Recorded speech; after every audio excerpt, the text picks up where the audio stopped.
Il y a des personnes qui, je vais utiliser ce thème-là, elles sont pas chrétiennes, mais elles ont performé et elles ont industrialisé ce monde. Par exemple, là, je tiens une tablette. C'est pas le chrétien qui l'a créé cette tablette. Mais maintenant, où est-ce qu'un chrétien était pour ne pas créer cette tablette? Je dis bien que l'œuvre entrepreneuriale, c'est une bonne œuvre qui vient de Dieu. Ça peut être faite par les chrétiens comme ça peut être faite par les païens. Un païen peut décider de se lancer dans l'entrepreneuriat pour une bonne cause parce qu'il veut permettre à ce que oui, les uns et les autres puissent. Je suis d'accord. Mais est-ce que c'est qu'il faut? Oui, parce que ça te permet à toi d'arriver à aller à l'église. Alors, salut à tous et bienvenue à cette rencontre très spéciale. Aujourd'hui, nous allons parler du thème comment construire une entreprise qui glorifie Dieu. Beaucoup de personnes pensent que la foi n'appartient qu'aux chrétiens. Or, la Bible nous fait clairement savoir que Dieu s'occupe des affaires de tout le monde. Alors, pour cela, nous recevons aujourd'hui deux messieurs. Nous allons leur laisser le temps de se présenter et nous dire réellement ce qu'ils font dans la vie. Alors, je vous salue dans le nom de Jésus. Moi, c'est le pasteur Roger Nanchuan, entrepreneur. Alors, salut à tout le monde. Bonjour, bonsoir, selon votre lieu d'habitation. Moi, je suis John Tachon-Tantelo, marié à une charmante dame. Et je suis entrepreneur depuis pas mal d'années aujourd'hui. Mais la plupart de mes amis m'appellent Saint Thomas. Et je l'ai accepté parce que j'accepte cette vision-là. Vous savez, Thomas a fait que Jésus revienne sur la terre 2 fois. La première fois, Jésus est venu sur la terre. Et puis, il est parti. Là, je peux dire quelque chose. Jésus n'est pas revenu 2 fois sur la terre. Est-ce que je peux finir de parler d'abord? Je peux finir. Non, c'est mieux de recadrer ce qui nous écoute. Il n'y a pas de souci, il faudrait que je finisse d'abord avant de recadrer. Ok, allez-y. Je disais que Thomas a fait que Jésus revienne encore une deuxième fois. Parce que la première fois, il est venu. Après, les disciples ont dit à Thomas que God est revenu sur la terre. Il est revenu. Le gars dit que peut-être vous flippez, comme vous priez un peu trop là, j'ai l'impression que ça dérange. L'homme que j'ai vu, on a percé, on a transpercé, cloué, tout ça là. Si je ne vois pas les côtes, tout ça là, moi, je ne suis rien avec ça. Et c'est comme ça que Jésus, parce qu'il savait qu'il devait perdre Thomas s'il ne revenait pas. Il est revenu là, j'ai que Thomas. Voilà mes mains, appuie. Et c'est là qu'il a dit que vraiment, oui. Je suis d'accord avec toi. Le fait de dire que Jésus est revenu 2 fois, c'est comme si, après la résurrection, il est monté directement au ciel. Il est resté au ciel. Et lorsqu'il a vu que Thomas était en train de se perdre, il est revenu. Quand il est ressuscité, Jésus était encore là. La Bible déclare qu'il a fait 40 jours encore sur la terre dès qu'il est ressuscité. 40 jours, bien 40 miracles. 40 jours. Et pendant ces moments, il faisait toujours des miracles. Okay. Mais lorsque il apparaissait au milieu des disciples, Thomas n'était pas là. Donc ce n'est pas qu'il est parti pour revenir, non. Bon, je pense qu'on parle de la même chose. L'ascension de Jésus se trouve dans Matthieu 28. Lorsqu'il part aussi. Ok, je vois. Voilà. Donc il a réapparu alors. Oui. Thomas a fait que Jésus réapparaisse 2 fois. Parce que s'il ne réapparaissait pas la deuxième fois, c'est que Thomas on sait qu'on devait perdre Thomas. Et qu'est-ce qui se passe après? Jésus dit que non, heureux ceux qui croient sans avoir vu. Dieu n'a jamais condamné Thomas parce qu'il n'a pas... Non, ce n'est pas forcément dire que s'il n'apparaissait pas une deuxième fois, on devait perdre Thomas. En fait, Jésus voulait nous montrer il voulait nous apprendre une leçon. Okay. Qu'on peut croire sans avoir vu. Okay. Et heureux même celui qui croit sans avoir vu. Je te dis aujourd'hui que le monde que je vis dans lequel je vis aujourd'hui ici, si tu veux croire sans avoir vu, pasteur, ça va cuire sur toi. Il faut prendre, en tout cas, nous on a pris la posture de Saint Thomas. Tant que l'on n'a pas vu, on ne peut pas croire. Donc comme on a dit que heureux ceux qui croient sans avoir vu là, non, c'est pour vous là-bas. Nous, on va être heureux après avoir vu. La base même de la foi, c'est de croire sans avoir vu. Ça, c'est la base de la foi. Nous, on croit un Dieu souverain. On n'a pas vu Dieu. Même quand Jésus était sur terre, on ne l'a pas vu. Mais on croit qu'il est venu sur la terre. On a vu ses œuvres. Justement, mais... Voilà Thomas qui a marché avec... Parce qu'en fait, lui, toi, tu parles de ce que tu n'as pas vu. Tu vois? Et je crois. Tu crois, c'est bien. Moi, je parle de ce que je n'ai pas vu, je crois, non? C'est la même histoire que nous tous on a eu là. Oui, parce que je crois ma direction aujourd'hui. Je crois en Dieu, c'est clair. Mais dans la vie de chaque jour, papa, je veux voir avant de croire. Si je ne vois pas, je ne crois pas. Si tu veux, tu me condamnes, mais c'est que Jésus ne va pas me condamner parce qu'en fait, il va revenir. Et moi, je dis même que Dieu, là, il savait qu'il allait perdre Thomas. C'est pour ça qu'il a dû revenir. Et moi, là, c'est moi, comment je comprends ça, c'est que Dieu peut remuer s'il était. Il peut ouvrir, je ne sais pas, juste pour une seule personne. Je suis d'accord. La parabole même des brebis, des 90 brebis, parle de ça. Voilà. Dieu a été capable de laisser 90 brebis pour aller récupérer une seule qui se perdait. Là, je suis d'accord. Mais dire que s'il ne revenait pas, il devait perdre Thomas, c'est autre chose. Ok, d'accord. Comme vous le constatez, juste au niveau des présentations, nous sentons que le débat il sera très intéressant. Maintenant, nous allons essayer de recadrer le sujet, comme on a dit. Aujourd'hui, nous allons parler de comment construire une entreprise qui glorifie Dieu. Maintenant, nous allons déjà, d'entrée de jeu, parler de ce que l'on appelle la vision d'une entreprise chrétienne. Alors, je vais vous renvoyer la question. Selon vous, qu'est-ce qu'une entreprise qui glorifie Dieu? Qui commence? Qui commence? Nous sommes deux. Ok, le plus inspiré peut commencer. Je vais dire quelque chose là-dessus. Pour que quelque chose glorifie Dieu, il faut d'abord que ta vie glorifie Dieu. Parce que si ta propre vie ne glorifie pas Dieu, en tant qu'entrepreneur, ton entreprise même ne va pas glorifier Dieu. Ça va chauffer maintenant. Parce que la Bible dit, nous savons du reste que Dieu n'exauce pas les pécheurs. Si ta vie en tant qu'entrepreneur ne glorifie pas Dieu, sache que tout ce que tu vas faire ne va pas glorifier Dieu. Non, monsieur, avant que vous le preniez, monsieur Saint Thomas. Ok. Avez-vous déjà vécu une situation pareille? Par exemple, avez-vous une entreprise que vous pouvez caractériser d'une entreprise qui glorifie Dieu? Ma vie, déjà, c'est une entreprise. D'accord. Et si ma vie glorifie Dieu, ça veut dire que tout ce que je vais entreprendre va glorifier Dieu. Peut glorifier Dieu, pas va. Oui. Genre, va glorifier Dieu. Moi, je suis dans la foi. Je parle dans la foi comme un homme de foi. C'est bien. Ok. C'est Thomas va t'enseigner. Ok. Monsieur Saint Thomas, à vous. On va aller pas à pas. D'accord. Vous savez, moi, je suis des chrétiens qui pensent qu'il faut être rationnel. Dans les histoires de Dieu, il y a beaucoup d'émotions. En fait, tu peux être...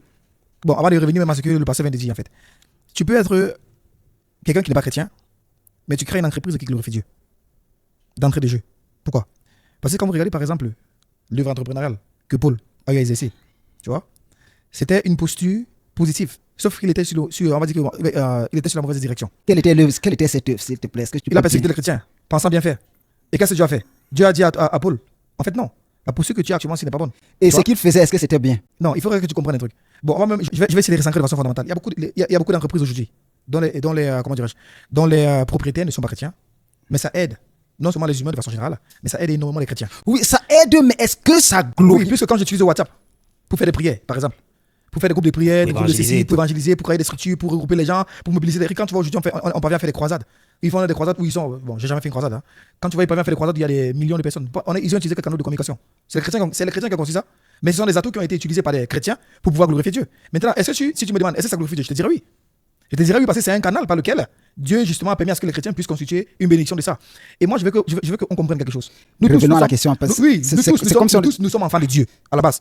Parce que personne ici n'est créé par le diable. Non, nous tous. Permettez, pasteur. Ok, pasteur, Il peut me permettre. laissez-le terminer. Nous tous, à la base, on est enfants de Dieu. Dieu. On a été créés par Dieu. Nous tous, on a été créés par Dieu. Le diable n'a créé personne. C'est la raison pour laquelle tout ce qu'un humain crée sur cette terre, ça ne vient pas de lui. Ça vient de Dieu. Saint Thomas, avez-vous des exemples concrets? Mais Dieu a créé toutes choses. Qui a créé toutes choses? C'est Dieu. Dans Genèse 1, Genèse 2, Genèse 3, on te montre l'étalage de tous, même les arbres, toutes choses ont été créées par lui. C'est-à-dire qu'en fait, le pasteur, monsieur Roger, par exemple, le père chrétien, il craint une chose parce qu'en fait, ça, c'est un débat qui est beaucoup plus. C'est délicat, tu vois. Je connais des chrétiens qui ont dit que comme il n'est pas chrétien, c'est qu'il a fait, moi je n'utilise pas. Tu vois un peu la nuance? Non, en fait, tu peux utiliser ce qu'il a fait. Du moment où tu peux permettre à ce que oui, tu peux l'utiliser pour glorifier Dieu avec. Maintenant, je reviens justement à la question pour recentrer. Ce que tu as fait pour glorifier Dieu, pourquoi? Parce qu'en fait, si tu fais une entreprise avec des fondamentaux de l'entrepreneuriat par excellence, qui a été mise en place par Dieu, parce que même l'entrepreneuriat, c'est Dieu en fait. Dieu est le premier entrepreneur. Le diable n'est pas un entrepreneur. Lui, il décrit ce que les entrepreneurs sont en train de faire. Tu vois, quand tu fais une œuvre entrepreneuriale, l'œuvre entrepreneuriale, c'est quoi? C'est trouver un problème, le solutionner. Il faut juste ajouter une solution financière là-dessus pour que tu puisses perdurer dans le temps. Tu vois, tu peux penser ne pas glorifier Dieu parce que tu n'as pas encore donné ta vie à Dieu. Mais Dieu peut se révéler à toi. Dieu peut t'imposer de te convertir. Maintenant, à toi d'accepter ou pas. Un peu comme avec Paul. Tu vois, Dieu lui a dit en fait, je te veux. Finalement, il dit quelque chose et son contraire. Ouais, ok. Alors, il a commencé à dire que nous tous, nous sommes enfants de Dieu. Oui. Dans Jean 1, Oui. le verset 12 et le verset 13, Oui. la Bible déclare à tous ceux qui l'ont reçu, Oui. à tous ceux qui croient en son nom, Oui. elle a donné le pouvoir de devenir enfant de Dieu. Ok, avançons On ne d'abord. naît pas enfant de Dieu, mais on devient enfant de Ok. Dieu. Mais on est créature de Dieu Ok, au merci. départ. Peut-être ça c'est voilà, un jeu de mots. Tu dis créature, je dis enfant. Créature, enfant, pour moi, il n'y a pas grosse différence. Non, il y a une grande Ok, différence. parce que moi, Je la mets- pour moi, tu peux dire enfant de Dieu, n'est-ce pas? Et moi, je te dis maintenant, je ne peux pas mettre de chrétien. Tu vois? Pour moi, tout le monde n'est pas chrétien, on devient chrétien. Tu vois? Être une créature. Chrétien, c'est Non, là, il y a un une mot. question, il y a une question qui arrive là. Il faut qu'on comprenne. Chrétien même, c'est quoi? Non, être avant d'arriver chrétien sur chrétien, en même? fait. Je suis la créature de mes parents ou pas? Si, Je suis leur enfant ou pas? si. Tu es l'enfant de tes parents. Oui, je suis pas la créature de mes parents. C'est Dieu qui t'a créé. Je suis la créature de Tu es la créature de Dieu, Je mais suis- tu es l'enfant de tes parents. Ok. Dieu a permis que tu Est-ce que viennes les de parents- par Mais là, le mais là, canal. est-ce que les parents qui disent attendez, que- attendez, j'ai quelque chose Oui. qui m'est venu là. Bon, tel qu'il est en train de dire. On a Dieu on a un parent qui a son enfant qui est sa créature. Nous sommes tous les enfants de Dieu à la base. Non. Nous sommes Nous tous sommes à la base les créatures de Bon, ça Dieu à veut la dire base. On est qu'on les enfants ne de peut qui? pas contextualiser, du moins, on ne peut pas ramener un parent et son enfant pratiquement au même contexte que Dieu et sa créature. Justement, pourquoi? Parce que le parent ne peut pas créer l'enfant. Le parent donne naissance à ce que Dieu a créé. Le parent donne naissance. Parce que la Bible déclare qu'avant que nous ne soyons formés dans le sein, Dieu nous connaissait. C'est Dieu qui nous met dans le sein. Alors, D'accord, monsieur C'est Saint-Thomas, vous parce que- semblez vouloir dire quelque chose non, par en rapport à fait, tu cela. sais, ça c'est un jeu de mots. Je suis d'accord avec ce qu'il est en train de dire. Je suis pas contre ce qu'il est en train de dire. Mais vous ne pouvez pas venir donner à tort. Parce que le mot ne vous a pas convaincu, en fait. D'accord. En fait, moi, je dis et je répète, nous sommes tous enfants de Dieu. On n'est pas tous chrétiens. C'est ce que je dis, en fait. Je La Bible veux dit qu'il clairement, fonde. non, En fait, je comprends si ce que l'on tu dis. touche la Bible, La on doit vérité, c'est quoi? fonder. En fait, ce qui est bien dans la Bible, là, tu vois, c'est que c'est un livre qui a été retransmis en plusieurs langues, tu vois. Il y a des langues dans lesquelles enfant et créature, Oui, la traduction, etc. elle est un peu, La traduction, ou bien oui. c'est ce qu'on appelle des similitudes, Des similitudes. des similitudes, etc., tu vois. En fait, sur ce point-là, on va rentrer dans le contexte de monsieur Roger ou bien le pasteur Roger. Nous sommes tous créatures de Dieu. Si tu es une créature de Dieu, tu vois, ça veut dire que tout ce que tu fais peut le glorifier. C'est pas parce que tu ne te définis pas comme enfant de Dieu que ce que tu vas faire ne peut pas le glorifier en fait. Bien évidemment. Parce que tu peux, et comme je dis, en fait, quand tu entreprends, ça veut dire qu'en fait, tu es venu, tu as vraiment vu que, ok, il y a un problème ici dans cette société en fait. Je veux solutionner ces problèmes en fait. Parce que quand on veut lancer, comme nous par exemple, on a SOS Auto. Pourquoi est-ce qu'on a lancé SOS Auto? Parce qu'un jour, après des moments à l'église, etc., il y a une de nos sœurs qui se fait violer. Rentrant de l'église, hein, elle se fait violer, elle prend un taxi, elle se fait violer en fait. Et puis on peut décider de mettre les genoux au sol, prier Dieu, si elle était, etc., etc. Ou bien on peut décider de dire, ok, ça arrive parce que les véhicules qui sont là dehors, là, ce sont des véhicules où il y a des criminels, il y a des bandits, il y a des personnes qui sont pas sérieuses. Pourquoi? Parce que nous, chrétiens, on met les genoux au sol, on prie. On fait 4-5 jours de jeûne. Et peut-être il va falloir qu'on réduise un peu ça. Et puis on constitue une équipe, on lève des fonds, et puis on met des véhicules qui vont justement sécuriser la vie Sauf que là, monsieur, parce que sauf que là, il on nous écarte. ne voit pas la main d'une personne qui n'est pas chrétienne, mais qui est en train de poser un acte qui est en train de glorifier Dieu. En fait, comment? Là, on ne voit pas réellement la main d'une personne qui n'est pas chrétienne. Parce que là, vous dites que l'exemple que vous prenez. Non, en fait, Oui. vous comprenez bien. D'accord. J'ai dit que l'entrepreneuriat, c'est solutionner un problème. Nous avons solutionné un problème en tant que chrétiens. Tu vois? Il y a maintenant d'autres personnes qui peuvent venir solutionner. J'ai un ami, par exemple, en Ukraine, quand il a lancé les véhicules, il avait dit qu'il a lancé les véhicules uniquement parce que quand il sortait de chez lui, il commandait le taxi, ça prenait beaucoup de temps pour arriver. Une fois, 2 fois, 3 fois, et parfois il arrivait en retard. Donc pour lui, la base du fait qu'il s'est lancé dans la création des véhicules en Ukraine, c'était uniquement parce qu'il s'est rendu compte qu'il y avait une large demande. Mais on va dire l'offre et la demande. Je propose que vous reveniez sur la on va question. revenir. On est en train de se Permettons-le. Il faut bien comprendre. Je dis bien que l'œuvre entrepreneuriale, c'est une bonne œuvre qui vient de Dieu. Ça peut être fait par les chrétiens, comme ça peut être fait par les païens. Un païen peut décider de se lancer dans l'entrepreneuriat pour une bonne cause. Parce qu'il veut permettre à ce que, oui, les uns et les autres puissent. Je suis d'accord. Mais est-ce que ce qu'il faut. Oui, parce que ça te permet à toi d'arriver à aller à l'église. Oh, en Ukraine, par exemple, il a lancé un véhicule, il a lancé une entreprise de véhicule parce qu'il s'est rendu compte qu'il y avait un retard au niveau des trucs qui n'est pas chrétien. Tu vois? Parce que le problème ici, c'est que peut-être, pour moi, on est chrétien. Ça peut créer une nuance. Je peux le être chrétien, je me lance dans l'entrepreneuriat pour solutionner un problème. Tu vois? Pour apporter vraiment une solution à un Je suis d'accord. Maintenant, et cette solution-là nous aide à nous tous, chrétiens comme non chrétiens. Ok. Et un jour, Dieu va te dire, toi, comme à Paul, que toi, ce que tu fais là, c'est pas parce que tu dis que tu n'es pas mon enfant que tu es mon enfant. Il y a juste besoin que tu le déclares en fait. Parce que la Bible dit justement le pouvoir de la vie et de la mort se trouve au bout de la langue. Au bout d'un moment donné, il va falloir juste que tu le déclares, que tu le deviennes enfant de Dieu comme l'a dit en fait. Mais ça, c'est la chose la plus facile. D'accord. Alors, pasteur, je vais vous prendre un exemple. Ok. Vous devez rendre ministère dans votre église qui se trouve par exemple à Colbison. Et vous êtes à Messassi. D'accord? Ce jour, en principe, tous les chrétiens sont censés être à l'église. Normalement. Mais maintenant, une personne qui ne va pas à l'église, il ne croit pas en Dieu, il a son taxi, il vous porte, vous devez aller absolument délivrer des personnes. Vous arrivez à Colbison à l'heure. Pourquoi? Parce que lui, il n'est pas chrétien. Et il a décidé de ne pas partir à l'église, mais de chercher son argent. Est-ce que l'acte qu'il a posé, bien n'étant pas un enfant de Dieu, est-ce que cet acte-là glorifie Dieu? Cet acte pertinemment glorifie Dieu. Alors, sauf que là, si vous confirmez là, ça veut dire qu'en réalité, une personne peut poser un acte sans être chrétienne, et cet acte-là, elle glorifie Dieu. Je suis Ça veut d'accord. dire qu'une personne qui n'est pas chrétienne peut créer une entreprise et qui glorifie Dieu. Revenons, je reste dans la D'accord, question. d'accord. Parce que la Ok. question, c'était. Est-ce qu'on peut créer, Est-ce qu'on peut créer une entreprise qui glorifie Dieu? Oui, la question, je crois que nous sommes Oui, dans le est-ce que contexte. ou bien Alors, comment? Parce qu'il y a une nuance, il a quand même raison. Oui, voilà. C'est comment ou bien Bon, c'est est-ce que bon, voilà. la question c'est, selon vous, qu'est-ce qu'une entreprise qui glorifie Dieu? Alors, pour moi, une entreprise qui glorifie Dieu, c'est une entreprise qui est faite par quelqu'un dont la vie glorifie Dieu. Ok. Ça, c'est pour moi. Ok, je viens encore de me rappeler d'où est-ce qu'on a eu. Voilà. En fait, parce que pour moi, je répète encore, tu n'as pas besoin que ta vie glorifie Dieu pour que ton entreprise glorifie Dieu. La question, c'est quoi? Repose ta question. D'accord. Selon vous, Oui. qu'est-ce qu'une entreprise qui glorifie Dieu? Très bien. Pour moi, c'est une entreprise qui glorifie Dieu. C'est une entreprise qui solutionne des problèmes de façon réelle, de façon factuelle. Il y a des hôpitaux qui guérissent, qui soignent privés comme publics. Il y a des écoles privées comme publiques. Ton rôle en tant qu'entrepreneur, c'est de solutionner un problème. L'argent que les clients vont te payer là, il faudrait que tu rendes service. Il y a des personnes qui vont faire du online shop, tu vas voir un truc, tu vas commander, c'est autre chose qui va arriver. Tu vois, ça c'est une entreprise qui ne glorifie pas Dieu. Quand tu solutionnes réellement le problème, en fait, tu es en train de glorifier Dieu de par tes actes parce que ça permet de répondre à un problème et répondre à un besoin. Ça, c'est la fondamentale. Pour moi aussi, une entreprise qui glorifie Dieu, c'est une entreprise qui, après avoir chiffré, après avoir solutionné le problème, tu connais comment te constituer, tu connais comment faire les chiffres, plan d'action, tu vois, bonne stratégie, gestion des équipes, etc., pour pouvoir te perdurer, tu vois, dans le temps et même léguer ça à tes enfants. Parce que les œuvres de Dieu doivent être pérennes. D'accord. Ok, Vous ajoutez quelque chose? je vais ajouter. Pourquoi? Parce que d'abord, l'entrepreneuriat, comme il a dit, c'est solutionner un problème. Je suis d'accord. D'accord. Et tout ce qu'on fait et qui donne gloire à Dieu en répondant à un besoin précis ou bien en apportant une solution concrète pour la vie et l'épanouissement des vies, ça glorifie Dieu. Mais du moins, ce que je vais apporter, c'est qu'il faut que la vie de cette personne aussi glorifie Dieu. Pourquoi? Parce qu'il ne servirait rien, il ne servirait du tout rien que cette personne n'ait pas fait ces choses et qu'il perde son âme. D'accord. Je suis d'accord, mais sauf que j'ai une question. Bon, la question est venue et c'est parti. En fait, j'ai un petit problème. Bon, la question m'est revenue en fait. Supposons que j'ai créé une entreprise. Je n'étais pas chrétien, n'est-ce pas? Et Mon entreprise a bien performé, j'ai eu de bons témoignages, des gens qui m'ont dit, ok, vraiment, avec ta société de transport, j'ai pu être à l'église, j'ai pu mieux évangéliser. Il y a beaucoup de personnes qui ont donné leur âme à Christ, etc. Et la personne qui a son entreprise, qui a cette entreprise-là, il voit en fonction du témoignage que tu as fait, que les clients ont fait, il donne sa vie à Dieu. Tu vois? Parce que moi, je pense que ça, c'est vraiment chacun dans sa position. En fait. Le pasteur veut que les gens donnent leur vie à Dieu. En fait. Lui, il a un souci d'âme qui est positif.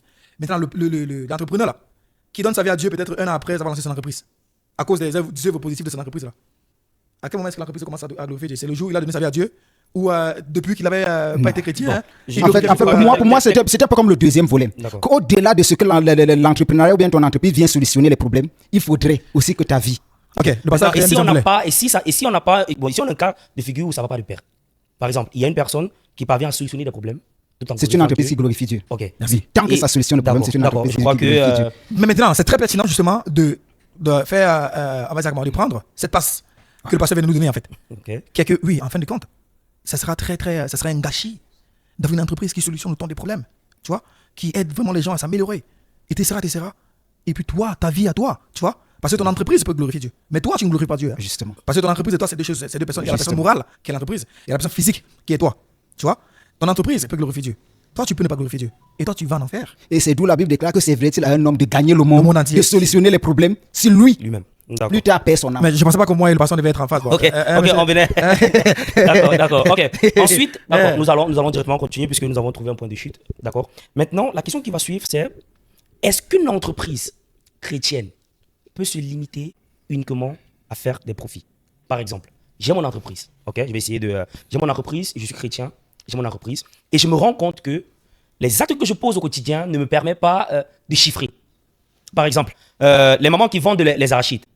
Il y a un moment, elle a ses enfants, elle est chrétienne, elle part à l'église chaque jour, mais elle se rend compte que lorsqu'elle serre les arachides dans le pot, normalement, les chiffres ne suivent pas. Maintenant, est-ce que si cette maman-là décide de légèrement modifier sa boîte, est-ce que c'est une mauvaise chose puisque cet argent-là, elle a besoin pour faire grandir son entreprise, pour nourrir sa famille, pour aider des personnes et tout et tout. Est-ce qu'un chrétien peut se limiter uniquement à faire des profits avec son entreprise ou bien il peut faire autre chose? Bon, pour moi, personnellement, la question elle-même, elle est bonne. Mais les exemples que tu as pris, ça peut nous envoyer à des niveaux. Je vais commencer par l'exemple que tu as pris. Une maman qui vend les arachides et ces arachides-là, la quantité qu'elle vend n'a même pas de bénéfices. En fait, elle va faire faillite. Elle est obligée de remettre les points sur les i, quantifier pour qu'elle puisse gagner quelque chose en fait. Sinon, éventuellement, il n'y aura même plus quelqu'un qui va vendre des arachides. Nous, on a besoin de manger des arachides. Donc, même s'il faut que tu réduises la quantité pour pouvoir nous le servir continuellement, fais-le. Tu vois? Maintenant, est-ce qu'une entreprise chrétienne doit fondamentalement penser au profit? En tant qu'économiste, je dirais oui. Parce qu'il y a différentes formes de profit. Le pasteur peut-être va te dire que non, c'est pas seulement profit parce qu'en fait, tu peux décider d'aider, tu vois. Tu peux décider de prendre une partie, peut-être aider les orphelins, aider les CC, etc. Mais sauf que ça fait partie du profit. Quand tu fais ça, qu'est-ce que tu fais? Tu fais une bonne œuvre. Les orphelins que vous voyez là, ce ne sont pas des poteaux. Ils peuvent se déplacer. Ils vont te dire, en fait, il y a une époque, il y a une entreprise qui s'appelait SOS qui venait nous rendre service, qui venait nous donner X, Y. En fait, la voiture que tu veux là, télécharge l'application de SOS Company. En fait, ce que tu avais fait, c'était un investissement supplémentaire en fait. C'est comme ça que les profits se jouent. Ton entreprise doit être fondamentalement juteuse. D'accord. Elle doit être, comme la Bible dit, en fait, si un arbre ne produit pas de fruits, qu'est-ce qu'on doit faire? Si un arbre ne produit pas de fruits, Jésus l'a dit. Tiens, calmez-moi ça en fait. Coupez. Tu vois? Ton entreprise doit faire les profits. Ça veut dire que si les chrétiens viennent, qui ne veulent pas payer tes produits au prix, ne vendent plus aux chrétiens. Ou bien essaye de les éduquer sur le sujet. Essaye de communiquer sur le sujet parce qu'il faut aussi comprendre qu'il faut éduquer sa clientèle. Tu vois, généralement, ce sont les églises et les familles qui font chuter le business. Parce que non, c'est la famille, c'est mon frère en Christ, vraiment, fais-moi la réduction. Pourtant, ils savent pas qu'en tant que chrétien, voilà, ton produit qui coûte 1000 francs là. Parce que tu es mon frère en Christ et parce que je vais te soutenir, moi, je te donnerai 1500. Tu vois, moi, je te donnerai 2000. Je peux peut-être ne pas avoir l'argent. Ok, vraiment, frère, j'ai pas d'argent, mais tu sais qu'on est chrétien. Hein? Tu sais que tu peux me faire confiance. J'ai vraiment besoin de ton produit. Je te donne 500 aujourd'hui. Tu vois, dans, je sais pas, 1 ou 2 semaines, je vais compléter le reste. Tu vois, là encore, oui. Ça va, mais il faut fondamentalement chiffrer. Il faut que tu aies des profits. Parce que c'est ça qui est le carburant qui te permet d'aller dans l'entreprise. Alors, pasteur. Ok. Parlant de ce sujet, déjà, toute entreprise, qu'elle soit chrétienne ou pas, va faire des profits. Mais la question, ou bien la définition, c'est qu'est-ce qu'un profit? Parfois, on a l'impression que le profit se limite seulement à l'argent. Voilà. D'accord. Qu'est-ce qu'un profit? Pourquoi? Parce qu'en tant que chrétien, un entrepreneur chrétien, ça dépend de l'alliance que tu as avec Dieu. Ça dépend de la vision de l'entreprise que tu veux mettre sur pied. Tu peux peut-être mettre sur pied un orphelinat, comme il a dit. Tu ne peux pas faire des profits avec un orphelinat. Au contraire, avec un orphelinat, tu dois seulement donner. Tu dois seulement donner sans faire de profit. Tu peux avoir une entreprise où Dieu te demande seulement d'exécuter, du moins de fonctionner dans le social. Uniquement dans le social. Ça veut dire quoi? C'est à toi de pouvoir, c'est à toi de donner, c'est à toi d'entretenir et ça glorifie Dieu sans profit. Ça dépend de la vision, de l'alliance que tu as avec Dieu et de la vision que tu as de la définition même, c'est de savoir réellement ce que c'est que le profit. Donc, Justement. chacun à son niveau. En fait, moi, je peut vais dire définir que son même profit. quand tu es un orphelin, tu as une forme de profit. Ok. Le profit, normalement, que tu devrais avoir, c'est de changer la vie de ces enfants-là. Justement. De continuer à communiquer là-dessus. En C'est fait. pourquoi je parle de la définition du Ouais, profit. justement. Donc, ça veut dire que c'est pas seulement argent. Voilà. Mais dans ton orphelinat, il faut faire tout ce qu'il faut pour faire un orphelinat marcher. Alors, d'accord, nous avons encore 1 minute pour clôturer cette partie. Bon, disons 50 secondes. Alors, quelqu'un veut ajouter quelque chose par rapport à cela? Par rapport au fait que. Est-ce que. Bon, Non, je pense que moi, le pasteur, on s'est rejoint. Oui, Donc, on parce était que comme un c'est carrefour profit. avec plusieurs voies. D'accord. Mais après, on s'est rendu compte que le chemin dont on devait prendre là pour continuer le carrefour là, c'était le même chemin. Donc, Ok. ouais, moi, Oui, je pense suis que tout à fait d'accord avec lui. Déjà, en tant que chrétien, nous devons nous lancer dans l'entrepreneuriat. Dieu même nous attend dans ce couloir. pour tous vos podcasts, la création de vos contenus digitales, SOS Company vous ouvre son studio. Vous devez absolument bien comprendre que les produits les plus vendus ne sont pas toujours les plus bons, ne sont absolument les plus connus. Alors, si vous êtes créateur de contenu, podcasteur, artiste, vendeur de tout type de produits ou de services, SOS Studio vous ouvre ses portes. L'avantage que vous aurez à travailler avec nous, c'est que vous n'aurez plus jamais un problème d'interruption durant la création de vos contenus dû au délestage parce que nous avons un groupe électrogène de 15 kVA monophasé avec un site complètement climatisé. Et vous avez tout type de connexion Internet. On va commencer par MTN, Orange, la fibre optique, Camtel et surtout une connexion qui vient par satellite. Nous avons nommé Starlink. Alors même le marabout de votre village ne pourra pas vous empêcher d'atteindre vos objectifs en ce qui concerne la création de votre contenu et de la vulgarisation de vos services. D'accord. On a eu une situation de délestage. À SOS Company, il y a un groupe. Maintenant, est-ce qu'on doit descendre, allumer le groupe ou bien rester ici et prier?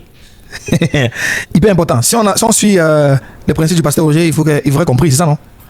S'il faut suivre les principes du pasteur Roger, Ouais, parce il faut que prier, il faut prier d'abord. Il faut c'est la prier base. d'abord. Non, moi je suis descendu, j'ai allumé le groupe en priant. Donc D'accord. pendant que je descendais à allumer le groupe, je priais. Prier. D'accord. Alors, on constate que, comme vous l'avez dit à l'entame, vous êtes en train de faire ce podcast et actuellement vous êtes en prière. Oui, clairement. Et le pasteur Roger a dit un truc que non, en fait, s'il n'y avait pas le groupe, que normalement, on doit descendre, allumer le groupe. Mais que si le groupe n'était pas là, pasteur devait faire quoi? Justement. Aïe. Parce qu'il y a le groupe en bas, on doit prier et on doit descendre, allumer le groupe. Moi je dis pas qu'on a Mais prié d'abord, On prie d'abord en le descendant. groupe. C'est automatique, il est descendu Non, en priant. On peut ne même pas prier. D'accord. Mais il faut qu'on passe Merci. le groupe. Ok. Mais s'il n'y avait pas le groupe, la place de la prière avec tout son sens. Alors, on va comment? On prie et Dieu peut nous envoyer la prière. Là, vous dites la peut lumière. nous envoyer la prière.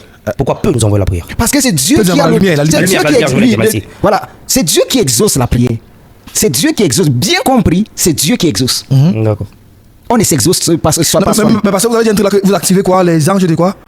Tout à l'heure, vous avez dit un truc là que vous activez les anges de. Là, c'est une autre dimension dans la prière. D'accord. Quand on entre dans la prière c'est une sphère, c'est une atmosphère. Ok. Et la prière a des dimensions. Je peux ne pas aller moi-même à Eneo, activer, réallumer l'interrupteur. Tu envoies les anges. Justement, il y a ce qu'on appelle le ministère des anges dans la vie de tout chrétien. Aïe. Ouais, Pasteur Roger, est-ce que vous avez eu des situations où vous avez fait appel à cette dimension spirituelle-là? En fait, Monsieur le présentateur, restons dans l'entrepreneuriat, pardon, parce que là, D'accord, ok, ça ok. va. Ok, d'accord. Moi, je dis, même s'il n'y avait pas le groupe électrogène ici, hein, D'accord. commencez déjà à appeler. Commencez à agir. Action d'abord. Action égale réaction, tu vois. D'accord. Je me lève, je commence à appeler en fait. Ok, là, Eno est parti. Est-ce qu'on peut avoir quelqu'un qui a un groupe électrogène, etc. Seigneur, s'il te plaît, aide-nous à avoir quelqu'un qui aura le groupe en fait. Là, je vais appeler X, Y, Z, etc. Je vais envoyer peut-être un message dans le groupe. Lui, c'est WhatsApp, lui. tu vois. D'accord. Je vais envoyer un message dans le Non, groupe mais WhatsApp. je voulais y arriver même. Je voulais y arriver. Et il dit, Seigneur, permet que dans ce groupe, il y a quelqu'un justement qui va me répondre par rapport au groupe, etc. Aussi, Eno peut envoyer la lumière qu'ils envoient. Tu vois. Si je peux permettre, mais moi, je vais agir, je serai dans l'action permanente. Tu vois. Saint Thomas, vous avez une capacité que vous devez nous apprendre. Mais oui, il faut Être agir en en train de priant. travailler C'est ça, c'est être tout en un outil priant. fonctionnant en fait. Vous savez, l'entrepreneuriat n'est pas vraiment vous ne pourrez pas être prospère dans l'entrepreneuriat si vous êtes unilatéral. Vous devez être ce qu'on appelle multitâche. Vous voyez, il y a des compétences qui s'appellent être multitâche.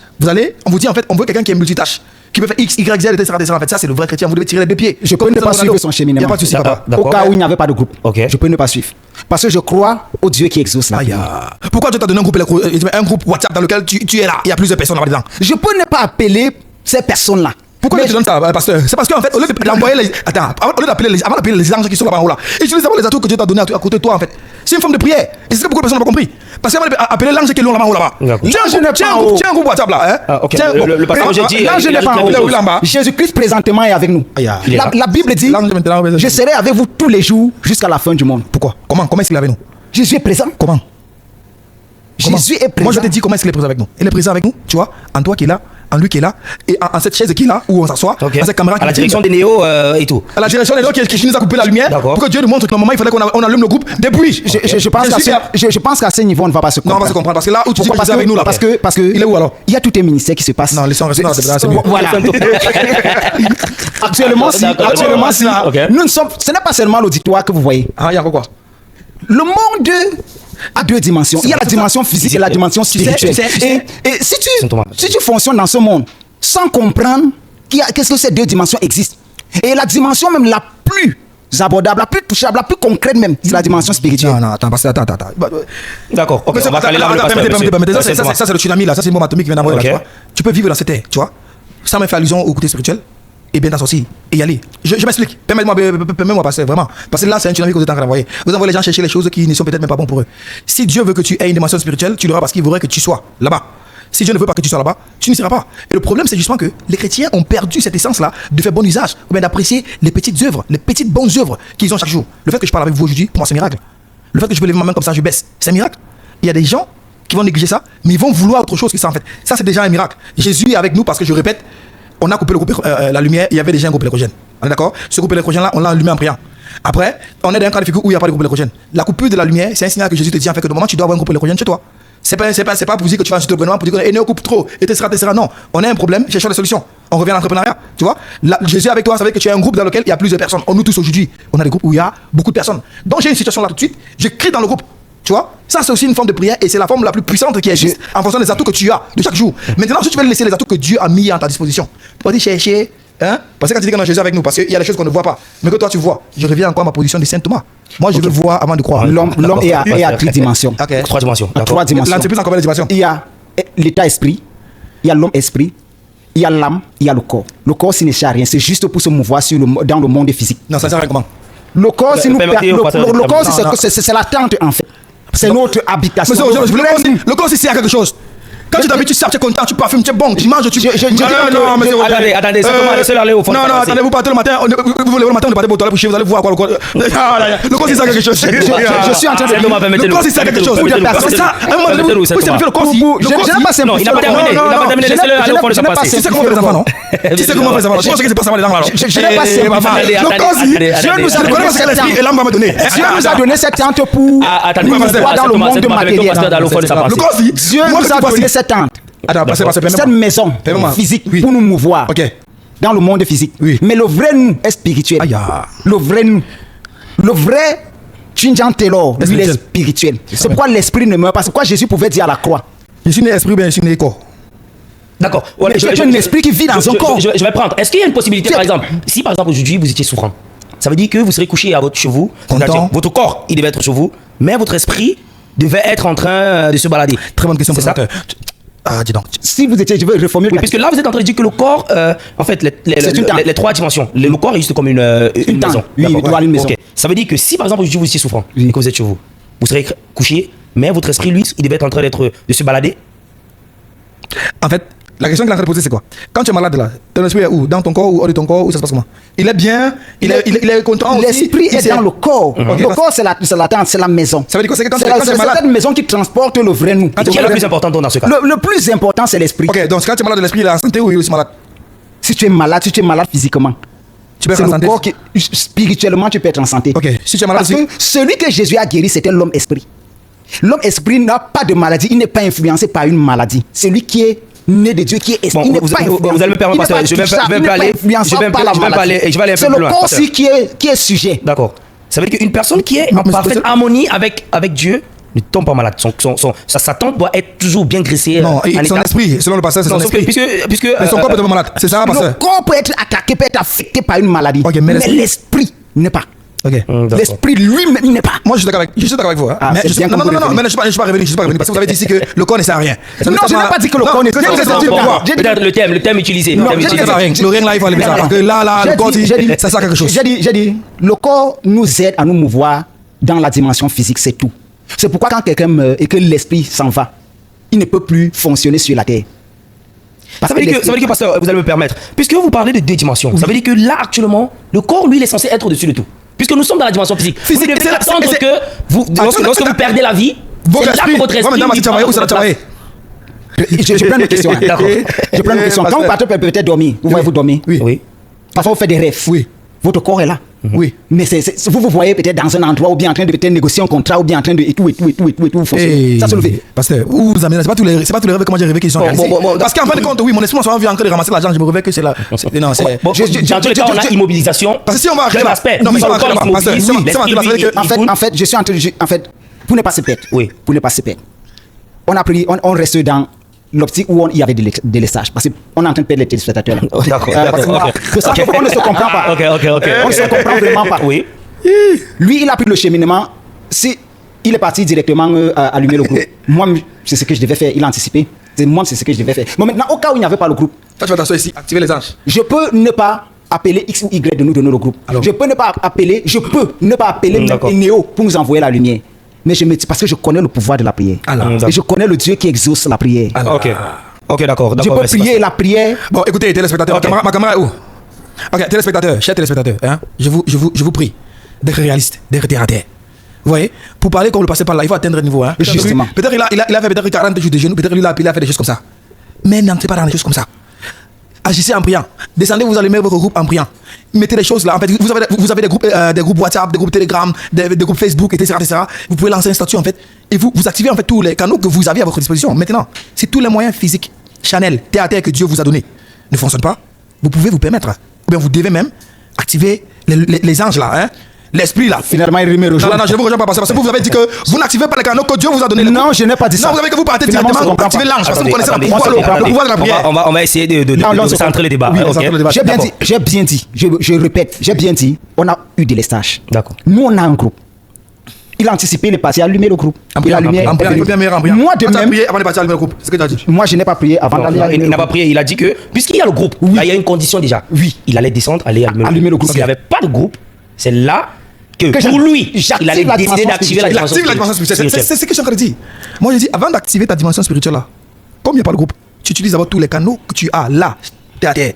Quand les canaux que tu as utilisés ont été épuisés, tu vois, ok, active ta dimension spirituelle. C'est Parce que pas c'est un miracle aujourd'hui d'avoir un groupe WhatsApp où il y a des milliers de personnes qui ne se connaissent pas, mais qui à cause d'un seul message peut solutionner énormément de problèmes.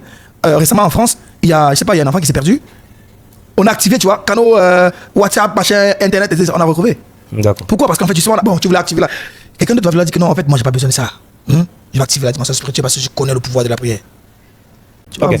D'accord. Avant qu'on ait un point de chute, j'aurais une petite question pour le pasteur. Dans cette dire, on avait d'un côté le fait que c'est lorsque l'on dort que on a la dimension, j'avais dit la dimension spirituelle. Ça veut dire que lorsqu'on on dort, notre esprit se balade, il passe signer des contrats. Ça veut dire que à quel moment est-ce que il y a la dimension du physique et la dimension de l'esprit en même temps? Non, mais quand tu es réveillé.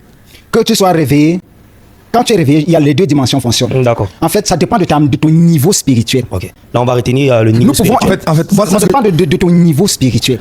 bon, avant qu'on avance, hein, moi, je vais dire un truc. Hein. En esprit. Parce que justement, il y a l'esprit du bien et du mal à nous. Il y a deux voix qui te parlent. Quand on grandissait, tu vois l'argent du moment, un truc que tu prends, l'autre te dit, tu ne prends pas. Ouais. Tu vois? En fait, ton agissement physique dépend de quel esprit tu suis. Tu vois? Et tu es appelé à suivre le bon esprit. D'accord. De façon fondamentale. D'accord, on a tout Qui ça. est l'esprit de Dieu, etc. Ok. C'est l'esprit de bonheur en fait. C'est ce qu'il faut comprendre. D'accord. Sans trop partir trop autour du moment où tu as des solutions physiques, Chanel, j'ai avec, tu dis merci à Dieu et puis tu avances. D'accord, parce que nous allons vous donner encore juste une minute pour faire une conclusion sur quelle est la place que la prière a dans la gestion d'une entreprise. La place que la prière a dans la gestion d'une entreprise, pour moi, je donnerais la première place. D'accord.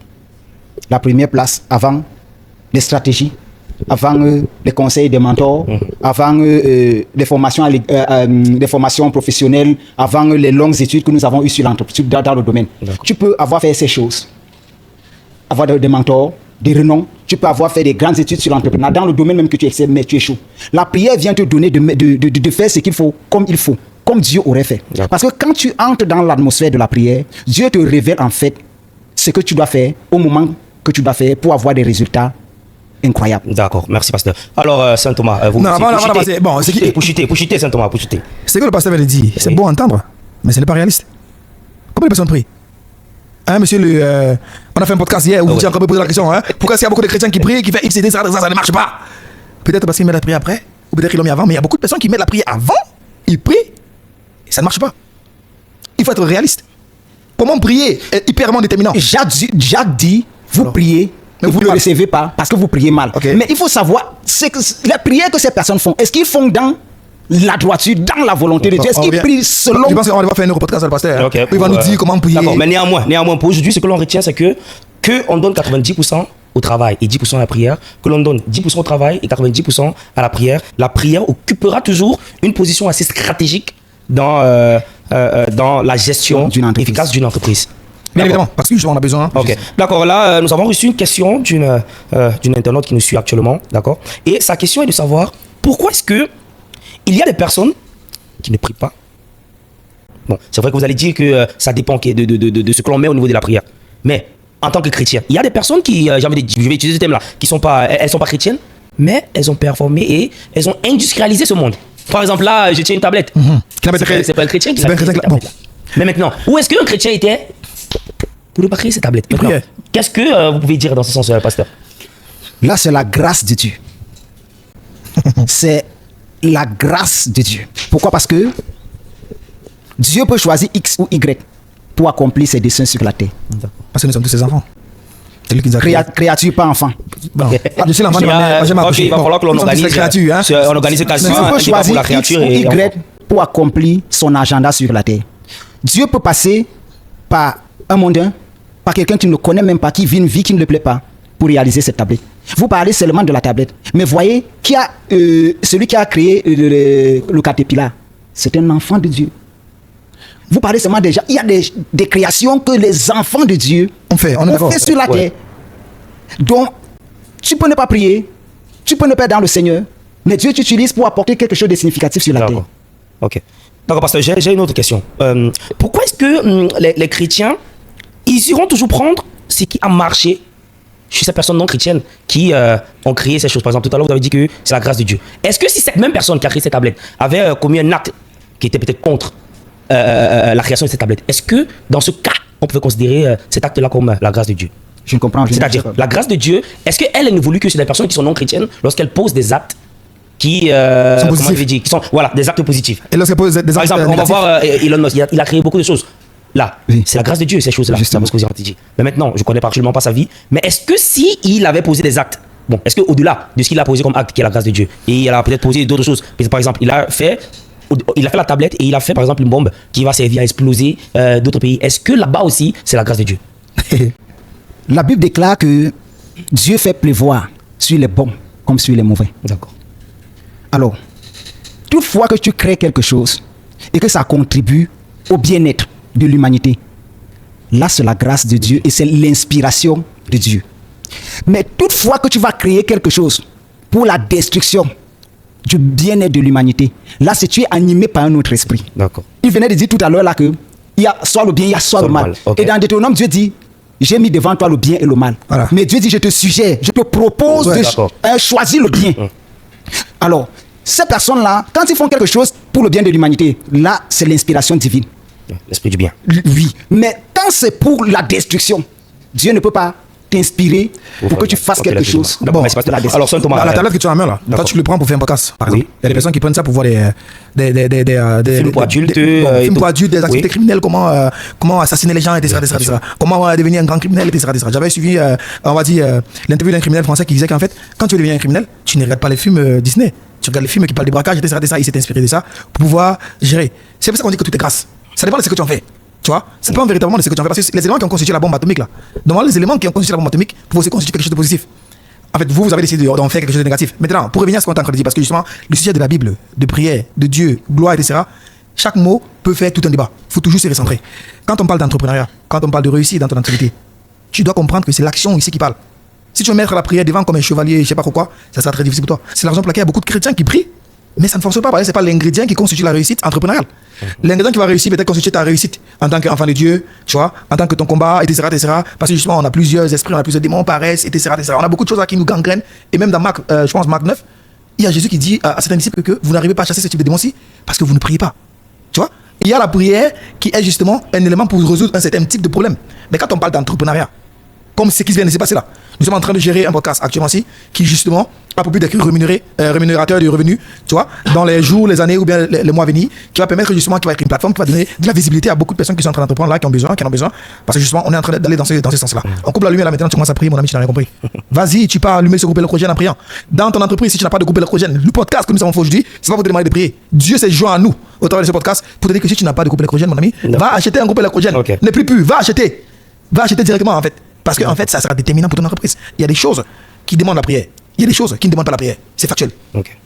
Ok, d'accord. Merci beaucoup pour vos deux interventions. D'accord, là, nous allons continuer. Là, nous avançons de palier en palier. Maintenant, comment traiter ses employés d'une manière qui reflète les valeurs chrétiennes? Bon, là, vous rejoignez le pasteur parce qu'en fait, depuis le début, on était justement de façon générale. La question était généralisée dans la mesure où, comment créer une entreprise qui glorifie Dieu. Là, ça répondait de façon objective, disant qu'un chrétien, comme un païen, peut avoir une entreprise qui glorifie Dieu. Maintenant, comment créer ses employés à ce qui glorifie Dieu? Forcément, tu dois être chrétien parce que c'est difficile pour un païen de créer ses employés, tu vois, de les créer dans une mesure qui va glorifier Dieu. Tu vois, parce que lui, les païens, il connaît juste les entreprises, solutionner des problèmes, il est empathique, c'est vrai. Tu vois, mais c'est après son empathie de vouloir solutionner les problèmes des gens, en fait, lui, il a aussi ce côté-là que, voilà, quand tu es son employé, tu dois de temps en temps passer opération canapé, tu vois, passer la sépulsion personnelle, Chanel, etc., en fait. Là, pour un païen, ça ne s'applique pas à cette question-ci. Ça se pose aux chrétiens, entrepreneurs qui ont réussi dans leur entreprise. Et maintenant, dans cette entreprise, fondamentalement, tu dois vivre comme un chrétien, de telle sorte que tes actions plus... je pense que le pasteur est mieux placé. Ouais. Voilà, bon, je vais essayer de la retourner un peu cette question-là. Maintenant, comment est-ce que un chrétien doit se comporter dans une entreprise d'une personne qui n'est pas chrétienne? Comme celle-là qui veut prêcher par les actions. Parce que l'évangélisation, ce n'est pas juste donner votre vie à Dieu. Hein? Comme vous voyez dans Matthieu, Jésus revient bientôt. Ça, on a déjà tellement entendu ça que ça fatigue les oreilles en fait. Il faut changer de stratégie parfois. Tu vois, les actions peuvent parler. Tu as l'exemplarité. L'exemple même, c'est toi. Tu vois, tu n'es pas exemple. L'exemple, c'est toi. Tu es ponctuel, rigoureux, tes performances doivent être Y, tu améliores en fait la vie de l'entreprise, tu la prends comme la tienne et tu donnes des propositions, tu vois, tu déchires tout en termes de records. Un jour, ton patron viendra te demander comment est-ce que tu fais? Et tu lui diras, c'est parce que je suis enfant de Dieu. D'accord. Ok. Bon, monsieur Thomas, Saint Thomas, on va prendre un exemple. Ouais, vous avez une entreprise actuellement. Est-ce que dans votre entreprise, vous n'êtes qu'entouré de chrétiens? Sinon, comment est-ce que vous faites avec ceux-là qui ne partagent pas c'est une très bonne question. C'est une très bonne question. J'ai une entreprise aujourd'hui, n'est-ce pas? Et c'est clair que je ne recrute pas que les chrétiens. On revient encore justement de façon similaire à ce que je disais par rapport à la prière. Une entreprise qui va prospérer et qui va réussir ne va forcément pas demander à ce que tout le monde soit chrétien. Ça demande premièrement de la compétence. Il peut maintenant arriver que vous ayez des chrétiens compétents. Ça, c'est bien pour le chrétien qui est compétent. Il pourrait être recruté. Il pourrait arriver que vous ayez un païen compétent. Mais puisque votre entreprise a besoin de cette compétence-là, vous recrutez ce païen. Il arrive dans votre entreprise. Ou alors ce musulman, il arrive dans cette entreprise. Il performe bien. S'il performe bien, voilà. Vous le rémunérez à sa juste valeur. Vous le mettez au top des tops. Vous ne faites pas de favoritisme comme lui n'est pas chrétien, l'autre il est chrétien parce que lui va partir, cette personne qui est compétente. En fait, pas de discrimination. Vous les gérez de façon équitable. Et vous, si vous avez la chance d'être chrétien, et ça s'applique à tout, hein. Parce qu'il y a des gens qui sont devenus musulmans juste parce qu'ils ont eu un bon boss musulman. Tu vois? Ils ont eu plus un mauvais boss chrétien, par exemple. Mais un jour, ils sont tombés sur un bon boss musulman et ils sont devenus. Parce que, comme le pasteur l'a dit, le monde des ténèbres existe. Ils veulent aussi avoir des partisans, etc. Ils vont tout mettre en œuvre pour ça, tu vois? À nous, justement, de faire le bon exemple et de représenter ça, en fait. D'accord. Voilà. Ok. Alors, pasteur, on va revenir vers vous. Comment traiter ses employés d'une manière qui reflète les valeurs chrétiennes? Merci pour la question. En fait, c'est même ça le nœud. Le nœud même de l'entrepreneuriat. Parce que si tu fais du profit, si tu chiffres, si tu as un bon retour sur investissement et que ceux que tu emploies ne sont pas contents, ceux que tu emploies n'arrivent pas à s'en sortir, n'arrivent pas à gérer les deux bouts, n'arrivent pas peut-être à épargner, c'est que tu as échoué. Parce que si nous disons, tel que nous avons dit depuis le début, c'est pour apporter l'entrepreneuriat vient pour résoudre les problèmes, pour solutionner les problèmes. Il est bien, n'est-ce pas, que celui-là qui travaille pour toi soit rémunéré à sa juste valeur, voire même au-delà. Le monde parfois reste au niveau seulement de la performance. Parfois le monde même ne paie même pas à la juste valeur de ce que l'employé donne. Parfois même l'employé peine même, vit même avec des aérés. Ça c'est le système du monde. Mais en tant que chrétien, il est question que celui-là qui travaille chez toi, qu'il ait son salaire selon le contrat. Si c'est par jour qu'il doit avoir son salaire, qu'à la fin de la journée, qu'il ait son salaire. Si c'est par semaine ou par mois, selon le contrat établi, qu'il ait son salaire. Et en tant que chrétien, tu dois te soucier de sa personne. Pas seulement de ce qu'il apporte. C'est sa plus-value. Voilà. Tu dois te soucier de la personne même. Ok. Comment est-ce qu'il vit? Qu'est-ce qu'il fait? Comment il vit chez lui? Et tout. Tu dois t'imprégner, en fait. Parce que tu dois te... Je peux dire ça comment? Le but ou bien la finalité, c'est que cette personne soit sauvée. Avec un ou deux gestes qui peut le toucher, il peut donner sa vie à Jésus. D'accord. Ça dépend juste de comment tu t'y prends. D'accord, merci pasteur. Je crois que de vos deux interventions, on va noter qu'en réalité, il faut être un exemple. C'est-à-dire que une personne chrétienne travaille chez un employeur païen, il doit être un exemple, et que par ses actes, il rappelle celui-là qui est païen vers lui. De même également pour un employeur chrétien qui a des employés qui sont pas chrétiens, il doit briller par le bon exemple. Non, moi j'ai un truc à ajouter en fait. Oui. La question elle est très pertinente. Elle peut pas, bon, pour moi, elle ne peut pas juste se résumer à payer les salaires des employés et des salaires. Ok. Non. Parce que si tu as les crasses d'un chrétien, tes employés doivent avoir cette capacité de te voir en train de prier, même si c'est peut-être avant de manger, tu vois. Te voir en train de mettre des musiques qui louent Dieu, tu vois. Les musiques qui, je sais pas, les chansons glorifiant le Seigneur, tu vois. Et c'est ça en fait. Ta vie doit être une vie qui, il faut le dire. Parce que généralement, les patrons vont s'en venir, après ils vont disparaître. Ils viennent payer des salaires et puis tu vois, il faut que tu sois quand même là. Parce qu'en fin de compte, ton entreprise que tu as créée, au-delà de donner des salaires et payer, etc., tu devrais fondamentalement les montrer au travers, les évangéliser, si tu veux, tu vois, au travers de ton entreprise. De ton être. Oui, ta façon de faire dans l'entreprise. Dans l'entreprise, en fait. Voilà. Ton entreprise devient un canal d'évangélisation, en fait. Et tu peux le faire si tu viens juste de les salaires et puis tu vas, tu vois. Il y a des païens qui le font aussi, tu vois. D'accord. Voilà un peu ce que je veux dire. Ok, je crois que là, nous allons entamer pratiquement la dernière question. J'aimerais savoir, quel conseil donnerez-vous à quelqu'un qui veut entreprendre tout en rendant gloire à Dieu? Je lui demanderai de se former. Bon, le pasteur lui demandera de prier. Ok. Est-ce De que prier c'est vrai, d'abord. pasteur? Là, il a conclu. Il a un problème avec la prière. Non. Il a un problème avec la prière. Non, en fait, j'ai pas de problème avec la prière. D'accord. Mais moi, je te dis, instinctivement, tu vois, je te demande de te former. Tu vois. Et c'est clair que pendant que tu te formes, il faut prier. Tu vois. Mais maintenant, je sais qu'il y a les chrétiens comme pasteur Roger qui va te dire non, entre d'abord dans ta chambre, tu prends même 3 ou 4 jours de jeûne, hein, tu commences à prier pour savoir ce sur quoi tu dois, etc. En fait, mais sauf que si tu sais déjà dans quoi tu veux te lancer, parce que normalement on est pétri de talent, tu vois, et Dieu nous a donné la possibilité d'avoir chacun un talent. Bon, si tu ne connais pas ton talent, c'est pas toujours la prière qui va te permettre de connaître ton talent en fait. Quelle est la chose que tu fais bien? Quelle est la chose dont tu t'épanouis en fait? Tu le sais. Tu vois? Tu le sais. Ou si tu penses ne pas le savoir, demande à X ou Y, il te dira. Et tu vas te rendre compte que ce qu'on te dit là, bah c'est vrai. Tu vois, je suis bien quand je fais ça, je fais ci, en fait, on m'aime bien quand je fais ça, je suis plus performant dans ça, etc. Forme-toi bien dans le domaine. D'accord. Tu vois, renseigne-toi dans le domaine, forme-toi, trouve des personnes qui vont t'aider, etc. Et voilà, pas forcément ça va marcher, mais en tant qu'enfant de Dieu, tu as plus de chances de réussir par rapport à quelqu'un qui n'est pas enfant de Dieu, parce qu'en tant qu'enfant de Dieu, tu as cet esprit de résilience là. Tu vois, tu as cet esprit de persévérance. Et normalement, le reste va suivre. Ok, d'accord, pasteur Roger. Je suis déjà d'accord avec lui. Merci. Mais ce que je peux ajouter, c'est qu'en tant que chrétien, on est conduit par l'Esprit de Dieu. Et en tant que quelqu'un qui est conduit par l'Esprit de Dieu, il ne fait rien sans consulter Dieu. Tu veux te lancer dans l'entrepreneuriat. L'entrepreneuriat est vaste. Certainement, Dieu t'a créé dans un domaine bien précis. Il faut que tu rentres dans la présence de Dieu. Seigneur, je veux me lancer dans l'entrepreneuriat. Dieu peut te révéler quelque chose. Dieu peut te révéler le domaine dans lequel tu peux entreprendre. Alors, si Dieu ne te révèle pas, si tu es mature spirituellement, tu peux voir un problème qui te met à cœur qu'il faut résoudre. Dieu aussi peut te parler par là, par les mots qui t'entourent, par les problèmes que tu vis au quotidien, que tu vis dans ta localité. Dieu peut te parler. Ce n'est pas toujours dans la prière que Dieu parle. Dieu peut te parler aussi par des circonstances, par un certain nombre de choses que tu vois tout autour de toi. Peut-être tu vois comment la jeunesse se comporte dans ta ville, dans ta région, dans ton village. Là, Dieu est en train de te parler, de faire quelque chose dans ce domaine pour solutionner, pour leur apporter une plus-value, pour créer un environnement vraiment où ils pourront s'épanouir. Alors, quand tu as maintenant ça, je le rejoins. Quand tu as la conviction que c'est là. Parce que ce qui n'est pas fait par conviction est péché. Quand tu as la conviction déjà que c'est là, sois-en sûr que tu as réussi à 80%. Et Maintenant, il est question que tu te formes.